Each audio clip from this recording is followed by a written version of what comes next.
Bonjour à tous les amis, très heureux de vous retrouver aujourd'hui pour parler d'un accord incroyable que vient d'officialiser le Real Madrid. Un accord qui va rapporter au club merengue 400 millions d'euros par an. Je vais vous expliquer comment le Real va toucher ces 400 millions, pourquoi, quelles conséquences sur l'avenir et bien sûr on fera un petit tour de l'actualité.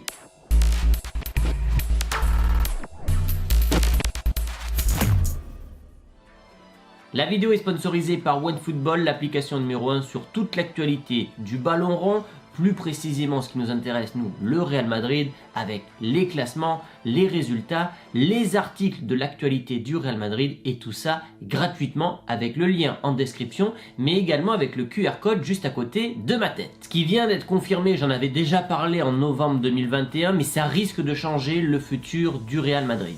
En effet, un accord a été signé entre le Real Madrid et la société nord-américaine Legends. C'est une entreprise qui est spécialisée dans la commercialisation des enceintes sportives, c'est-à-dire d'organiser des spectacles tout le long de l'année pour rentabiliser au mieux le nouveau stade donc du Real Madrid qui arrive donc fin 2022. Le Real, par conséquent, va devoir céder 20% de ses bénéfices liés au stade Santiago Bernabéu à cette société américaine, mais en contrepartie, et ce pendant 25 ans, le Real Madrid touchera 400 millions de façon annuelle, ce qui fait au total quasiment 10 milliards d'euros dans les caisses du Real Madrid. Et la bonne nouvelle ne s'arrête pas là, puisque la société nord-américaine va débourser dès l'ouverture du stade 150 millions d'euros au Real Madrid, 440 si les objectifs sont atteints concernant l'ouverture du stade. Et ce stade, justement, on va en parler, il va coûter au Real Madrid aux alentours d'1 milliard d'euros pour un prêt qui va durer entre 25 et 30 ans. Florentino Pérez qui veut faire de ce nouveau stade le moteur du nouveau Real Madrid,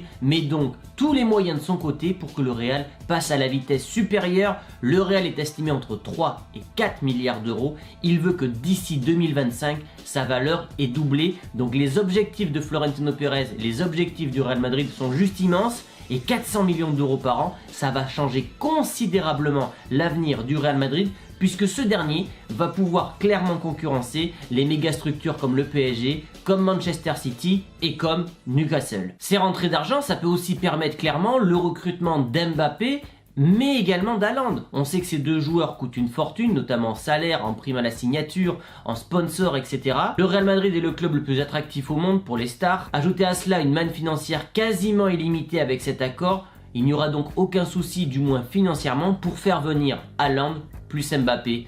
Les années qui arrivent vont être spectaculaires. Alors bien sûr le stade n'est pas encore terminé, la fin de travaux est estimée pour le 14 décembre 2022, mais à partir de 2023, une nouvelle ère va s'ouvrir côté Real Madrid avec des nouveaux joueurs, mais également une enceinte qui va rapporter énormément d'argent au club merengue. Mais Florentino et Real Madrid ne veulent pas exclusivement dépendre de la société nord-américaine Legends, c'est pourquoi le stade sera une véritable ville, il y aura un casino, beaucoup d'attractions dans le stade pour justement faire entrer encore plus d'argent dans le club, diversifier les revenus. Et pour ceux qui veulent voir à quoi va ressembler le nouveau Bernabéu, j'ai fait une vidéo sur la chaîne, une vidéo réaction où on voit, et ça a été posté sur la chaîne du Real Madrid, à quoi va ressembler la structure de Real Madrid et pourquoi cette structure est ultra moderne. On voit tous les détails, c'est hyper intéressant. D'ailleurs au passage, cette vidéo a été démonétisée et l'argent de cette vidéo, puisqu'il y a des pubs qui passent, vont directement dans les caisses du Real Madrid. Donc en quelque sorte, j'aide à financer les recrues du Real Madrid pour cet été. Mais cet argent sera évidemment disponible pour les transferts et ça tombe bien puisque le Real a dévoilé ses objectifs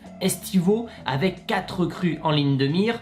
Tchouaméni, on va en parler juste après, Haaland, Mbappé et donc le petit Endrick. Endrick, j'en ai parlé, j'ai fait une petite vidéo sur lui. Il a un profil un peu à la Adriano, il joue du côté de Palmeiras. Il a que 15 ans, il pourrait signer au club qu'à partir de ses 18 ans, mais le Real devrait peut-être payer Palmeiras pour un pré-accord. Concernant Mbappé, il y aurait une grosse prime à la signature. On parle de 40 millions d'euros à la prime à la signature, ce qui est quand même pas rien. Un contrat de 20 à 25 millions d'euros, mais pas d'indemnité de transfert à fournir au PSG, ce qui fait quand même pas mal d'économies, surtout quand on connaît la valeur financière du français. De l'autre côté, et c'est là que le Real a un avantage sur son concurrent direct, le Barça, c'est que le Real peut se payer entre guillemets facilement Haaland, contrairement à ses rivaux catalans. En effet, le Barça a des problèmes financiers, on ne sait pas si ce club sera en mesure de se payer Haaland l'été prochain. Ce n'est pas du tout ce problème qui concerne le Real Madrid pour aller acheter le Norvégien, mais le problème réside plutôt dans le fait de faire cohabiter Haaland, Mbappé, Vinicius et Benzema. On aura le temps de reparler de cette saga Haaland. J'ai fait une vidéo spéciale avec le journaliste du journal du Real, Pablo Gallego. Elle est en première page de la chaîne YouTube. Tchouaméni qui est ciblé par le Real Madrid comme étant le remplaçant idéal de Casemiro. Alors peut-être qu'à l'occasion je ferai une vidéo entière dédiée à lui, pour parler des statistiques, de son profil, etc. Il a une très belle qualité de passe, il se projette énormément vers l'avant, il n'est absolument jamais blessé et surtout, d'après le Real Madrid, il aurait le profil parfait pour remplacer Casemiro à long terme. Le problème de cette opération, c'est que Monaco est très gourmand. Je rappelle qu'ils ont acheté le joueur au Girondins de Bordeaux qui était en difficulté financière. Ça me fait mal. Monaco, on réclame entre 80 et 100 millions d'euros pour un transfert entre guillemets galactique. À ce prix-là, évidemment, c'est beaucoup trop cher, sachant que tu peux déjà actuellement faire jouer Camavinga à ce poste-là pour faire souffler le Brésilien. Casemiro n'a que 30 ans. Pour moi, ça serait une erreur que le Real dépense autant d'argent cet été sur Tchouaméni si cela t'empêche d'aller signer le Norvégien ou Mbappé. Et on a l'impression que ce Real est très intéressé par le profil des Français. Ils ont déjà Benzema, ils veulent Mbappé, il y a Camavinga, il y a Ferland Mendy. Le club cible Pogba, Koundé, maintenant Tchouaméni. Bientôt, il y aura l'équipe de France entière au Real Madrid. Dernière bonne nouvelle côté Real, c'est la préparation qui se passe très bien sous Pintus. On sait qu'il a fait une espèce de mini préparation de 8 jours pour que les joueurs soient au top pour la fin de saison et notamment la Ligue des Champions. Et un joueur a eu des résultats très positif, c'est surprenant, c'est Gareth Bale qui n'a pas joué depuis août avec le Real Madrid. Il avait déjà fait une très bonne préparation physique, il avait commencé la Liga en inscrivant un but. Bref, tous les voyants étaient au vert. Carlo Ancelotti, on le sait, adore le joueur, il avait fait des saisons extraordinaires sous ses ordres en 2014-2015.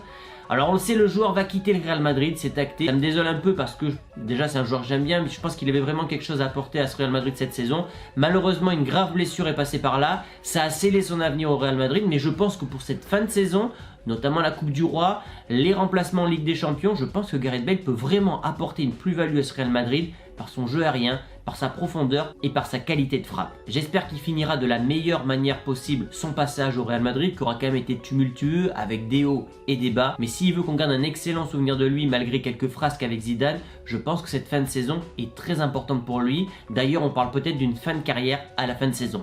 Voilà les amis pour cette vidéo, n'hésitez pas à liker cette dernière, à vous abonner si ce n'est pas encore fait. Donnez-moi votre avis sur ces nouvelles concernant le stade, les transferts et Gareth Bale. Et je vous dis à la semaine prochaine pour de nouvelles vidéos. Ciao!